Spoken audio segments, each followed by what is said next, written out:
Youth Congress का चुनाव चल रहा है। क्या हुआ है, प्रदेश अध्यक्ष, प्रदेश का कार्यकाल ख़त्म हो चुका था और करीब करीब 10 महीने ऊपर हो चुके हैं।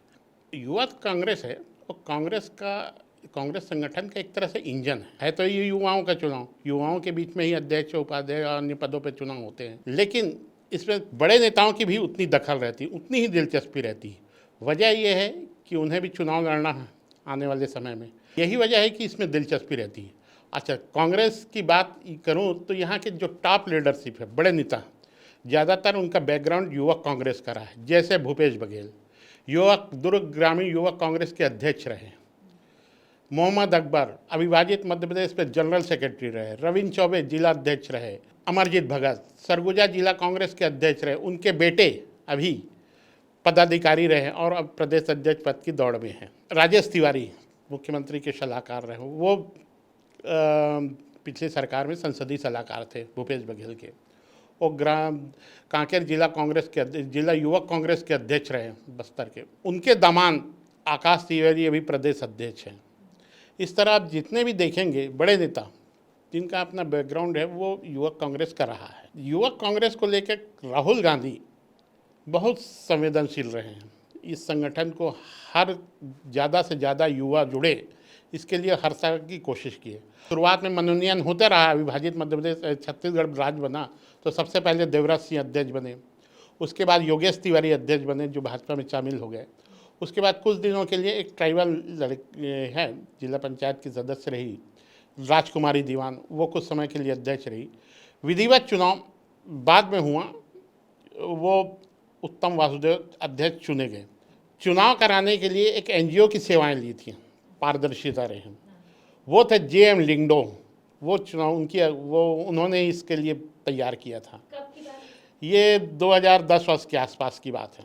जेएम लिंगडो। उसके बाद कोको पाड़ी बंदे अध्यक्ष बने और फिर आकाश शर्मा निर्वाचित हुए। अब बड़ा इंटरेस्टिंग चुनाव हो रहा है। पूरी प्रक्रिया हाईटेक हो गई, हाईटेक कर दी गई।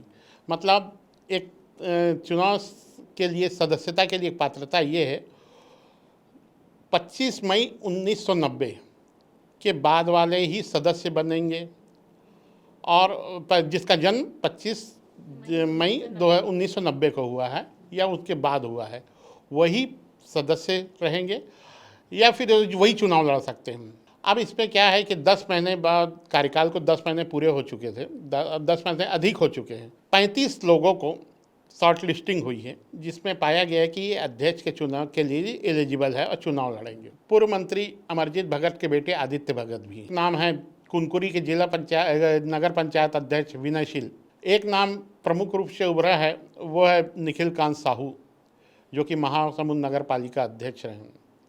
और भी जो बहुत सारे नाम हैं, एक शैलेंद्र बंजारे हैं जिनका नाम काफ़ी तेज़ी से उभरा है और वो देवेंद्र यादव के करीबी माने जाते भिलाई विधायक।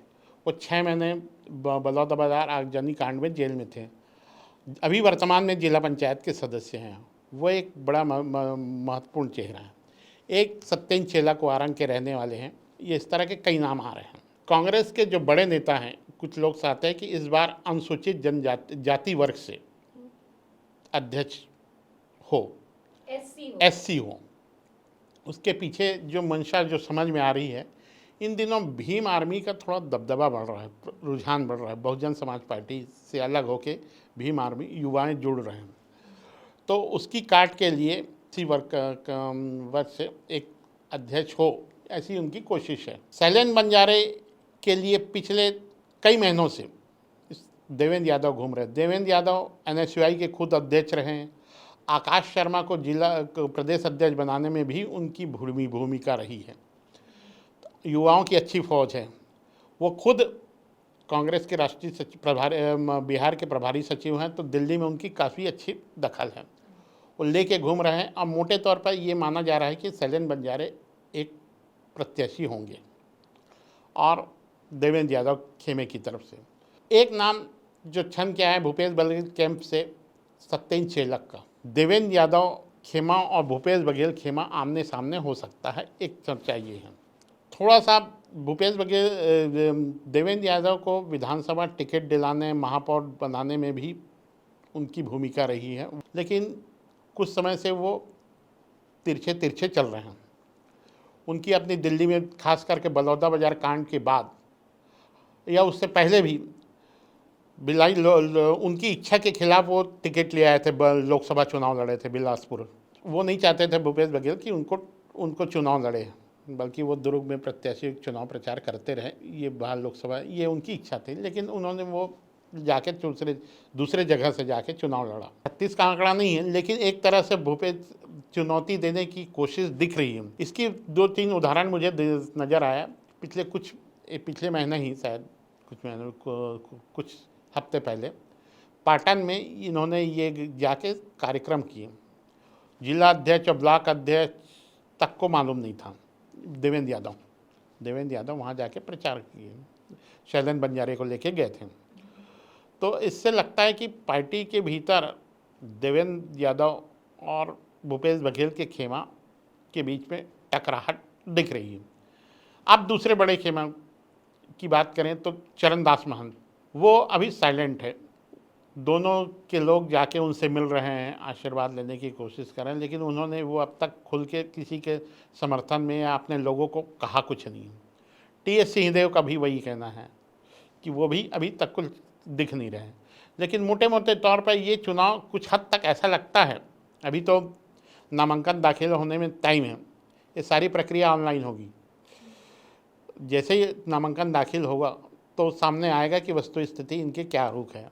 कोशिश तो मुझे ये लग रहा है, मुझे जो प्रारंभिक तौर पे ये दिख रहा है कि देवेंद्र यादव और भूपेश बघेल के बीच थोड़ा सा तलवारें खींची हुई दोनों खेमों के बीच दिख रही हैं।